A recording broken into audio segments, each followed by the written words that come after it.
Annie's Stories with Annie XXL. So glad you're here because we've got so much to tell.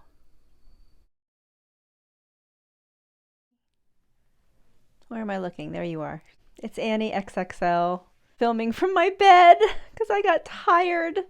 All I wanted to do today was make a video and tell you guys what it has been like for me to be in a long-term relationship with a skateboarder. So, a little background. Met my current partner when we were teenagers. I skated very little at the time. When we met, we would skate socially together and hang out. Even though I knew he skated, I did not know that it was like a life-consuming and lifelong passion. How do you know what somebody's going to carry with them into the future? Anyway, fast forward, we get married. I don't really keep up skating. He does. Then in my mid-30s, a friend of mine approaches me and says she would like to learn how to skate. Would I help her out? I agree because I think it would be fun to learn and kind of do it with another beginner. My partner sort of tags along as a resource to help us get started. I think he even put together our setups. He definitely did mine. I don't know if he did hers. So that is what got me kind of started into skating again as an older person, as an adult. And then from that time on, I skated regularly with him for about 5 years. And by regularly, I mean every week. A little background about him. He is a super laid back, low maintenance person. It turns out the skateboarding thing stuck and it is his lifelong passion and priority. So what it's been like for me is, I don't know if saying build my world around it is the right way to say it, because that's not totally right. I don't do that because it's so all consuming for him. It ends up affecting my world, if that makes any sense. In some ways, our relationship is super predictable because I know what he wants to do every single weekend. I know what he wants to do at least once a week, and that's go skate. If there's something I want to do with him that's not skateboarding, or something that I need help with, I need to clearly communicate with him and schedule ahead of time so that it's both on our calendars and it's an expectation of something that we hang out and do or needs to get done. So I've learned that skateboarding has shaped, I guess, that aspect of our relationship. I sort of learned a lot about myself from skating. I think I'll make a separate video about that, sort of like the things that I've learned or pros and cons from me actually personally skating. Being with a skateboarder is just, it's its own weird little beast, which I think can happen maybe to anybody who gets into a particular hobby or lifestyle that they're committed to. In my partner's case, it happens to be skating. I mean, look at this. Even our home furnishings and decor end up reflecting this hobby. So yeah, so our life is predictable. I know what he wants to do all the time. In ways, it's also predictable when he's at home. A lot of his other hobbies also are skateboard related. So he collects skateboard figurines, skateboard toys, things with skating graphics on them. This is not the only pillowcase we have with a skateboarder. I have learned that both of our love languages is quality time. During the time when we skated together, that was like a win-win for him, and his happiness was overflowing. He was getting to do the one thing that he loved the most with the person that he loved the most, and he was overcome with joy. But then, there's a time came, the pandemic hit, and I sort of moved away from skating. So he stuck with it. I moved away from it. So we don't spend all that time together. Now I kind of plan around it. And now I do have time for my own things that I like to do. But for us to keep building our relationship together, we need to schedule time and know when we can hang out. Clear communications, clear expectations, and being able to spend time together is how we make it work.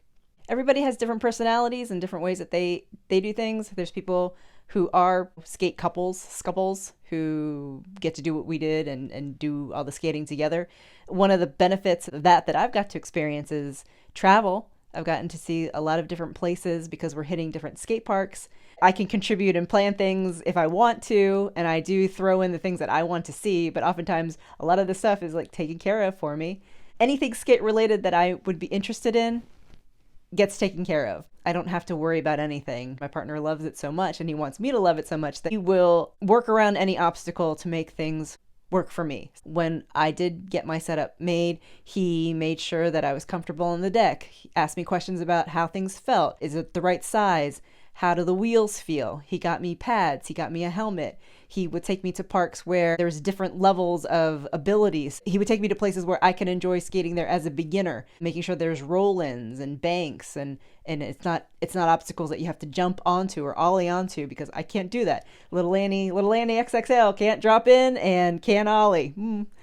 But he didn't care. He doesn't care about any of that. And he doesn't care if I ever get to do any of those things, as long as I am hopefully with him and enjoying the time that I'm spending. Like I said, his joy is multiplied if I enjoy skating as well. So I do enjoy what I can do as a beginner. And he's super happy when I get to do those things. And that's another thing. Any success, big or small, in skating that I have ever done, he celebrates with gusto. He will document it. He gets excited for it and wants to see it again. For instance, I've grinded like 2 or 3 things in my life. The smallest clamshells of banks, or whatever they're called. He will be like, oh, do it again so I can take a photo. And he will share it on social media. And to this day, on his film roll, anything of me grinding is a favorite. Like star favorite, Annie's grinding something.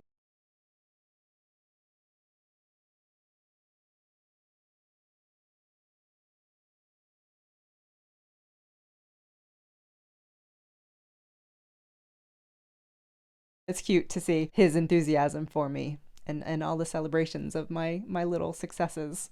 It's nice to have a partner who allows me the space to do my own thing, who celebrates and appreciates when I do his thing. He would love for me to make it, a thing that we do together, which we do still, just not with as great as frequency as we did when I was doing it every single week. I just shake my head because I got like burned out, which is a feeling he will never understand. He will never understand what it's like to get burnt out skateboarding. He's been doing it for decades, and he wants to continue doing it for decades. I don't feel the same. I do not feel the same. I have to admit that. It's fun, and that's the only reason I do it, is to have fun and spend my quality time with my partner. I met a lot of really great people, and like I said, we get to travel and see a lot of really cool places. So those are some of the best things that I've gotten out of my experience. In terms of our relationship, I've learned a lot about how he works and how I work, how we kind of to get along together to make it work with this thing that he loves so much. Because in a way, I've learned that this hobby, this lifestyle of his, is almost like another partner. It's like his mistress. There's sleeping, there's work, and really the only other thing he wants to do is skate. And then it's like the fourth thing spending time with me. I don't like to think that I'm like the last thing, and I know I'm a priority within all those things. He leads a very simple life. Skating and Annie. Annie has to fit in there somewhere. I don't know what the future holds. No, I take that back. I do know what the future holds. The future holds skateboarding every weekend that's possible when it's dry out. I know to expect maybe a little grumpiness if it's unskatable weather conditions. I know that during times of the year where there's limited daylight, like right now, as if I'm filming this, it's approaching mid-November. The shortest days of the year are coming very soon.